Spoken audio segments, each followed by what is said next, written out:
happened to a power pole along South University Drive in Fargo. What we know so far is that it's near 2nd Avenue South, but apparently is not associated with any other power outage currently. We're not sure if this is a result of a car crash, the wind, or possibly something else. And now we have received a couple of viewer messages that the pole like this was down before the sun went down last night. We are still unsure exactly what happened, though, but it was propped up by Excel Energy equipment. Around 2 o'clock this morning is when we got that video, and no one was around it at the time. Up in the Northern Valley, the trouble was wind plus snow. This video that we have right here is a shot from Erskine. It's going to show snow covering a car there in Polk County. A lot of folks were dealing with that situation yesterday. Yeah, also snow in Grand Forks as well, but we want to check of our local forecast. We're going to head right on over to meteorologist Lisa Green for a look at what's going on. Good morning.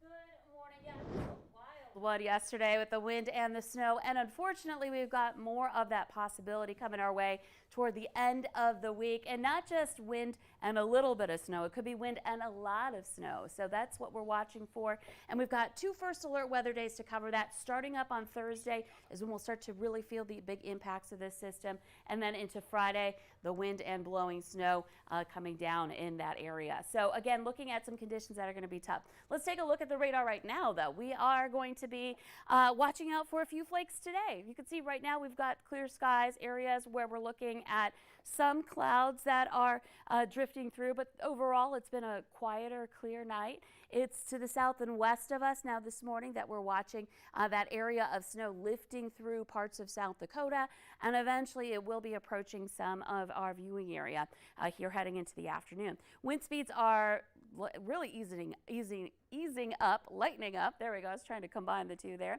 And we're looking at those winds that are up to about 15 miles per hour in most areas. We had some gusts over to the east, Baudette, a gust to 25 miles per hour right now. That's where temperatures are a little milder underneath some clouds. But look at these numbers. This is not wind chill. This is your air temperature.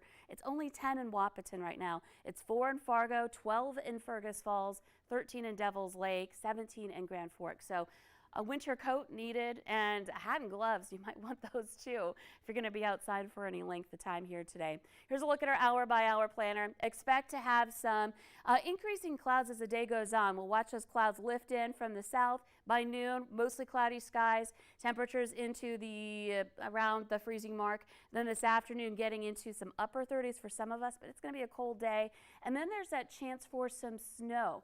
That will be lifting northward into the afternoon. This is 4 o'clock this afternoon. You can see it over by Minot already in that area. And this model doesn't show a lot of snow extending from that line, but there is that possibility. So into eastern North Dakota and perhaps even into Minnesota, we could see this lifting through. And then that continues pushing northward. It's along a warm front, so warmer air gradually, eventually moving in with this, but it won't be until overnight tonight and tomorrow. So it's going to be a lot chillier here, even into the evening hours. And look at these winds gusting back to 30. That's going to be tough to deal with anybody who's outdoors in that. So kind of a tougher day today as far as temperatures are concerned.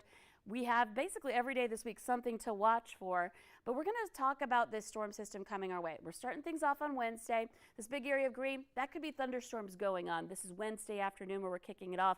Colder air up to the north could lead to a mix or some light snow earlier on Wednesday. The main part of this storm system, a Colorado low, we talk about those in the wintertime, that starts to move in later Thursday and into Thursday evening. This is 7 p.m. You can see pink here indicating a mix. Blue is snow, and then we see that change over to snow Thursday night and into Friday morning.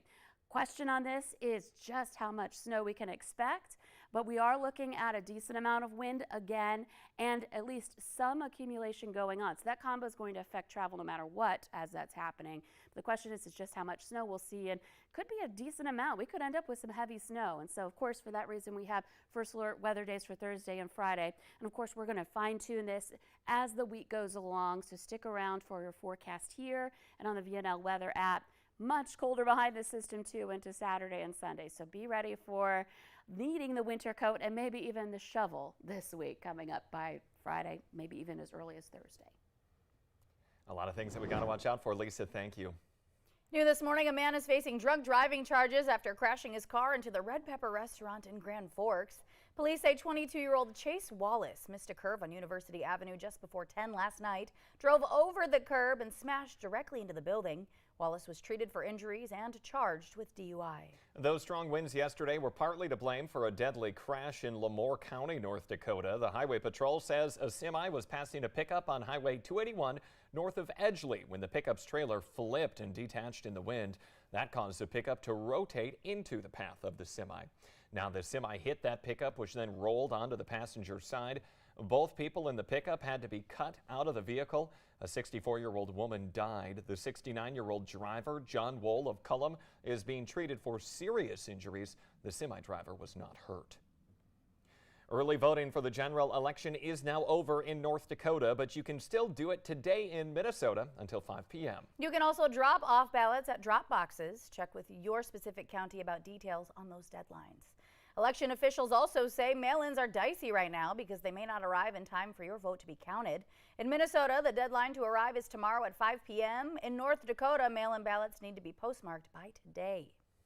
A traffic alert for this Monday morning. 45th Street North in Fargo is shutting down between 19th and 32nd Avenues for some underground utility work. Now get used to an alternative route. This closure is going to last about 2 weeks.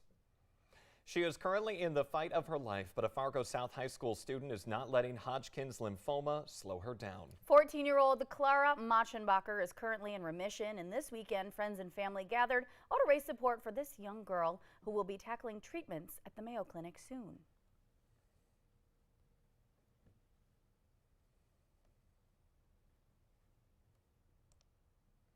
Now, Clara's mom says that she is amazed at the support that her family has so far gotten. Yeah, we had interviews with her entire family there. Very emotional and very uplifting. If you want more information, head on over to valleynewslive.com for more info there and maybe how to help out if you would like to.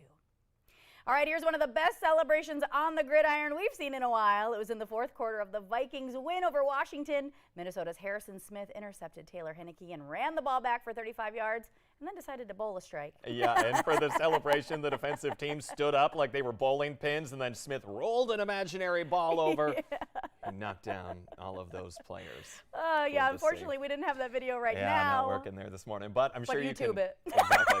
I'm going to say go online. Yeah. Anyway, well, thank you for joining us here this morning. The Yes. Today Show and CBS Mornings are just about to start. Happy Powerball Monday, everybody. Woo. Good luck.